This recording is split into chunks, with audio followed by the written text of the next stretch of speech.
بسم اللہ الرحمن الرحیم۔ السلام علیکم ورحمۃ اللہ وبرکاتہ۔ صحیح مسلم حدیث نمبر 213۔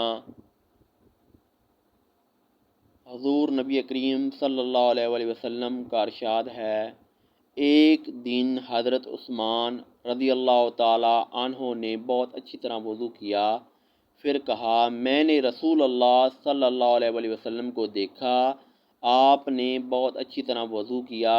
پھر فرمایا جس نے اس طرح وضو کیا پھر مسجد کی طرف نکلا، نماز ہی نے اسے کھڑا کیا تو اس کے گزرے ہوئے گناہ معاف کر دیے جائیں۔ السلام علیکم ورحمۃ اللہ وبرکاتہ۔ پلیز برائے مہربانی میرے چینل کو سبسکرائب کیجیے۔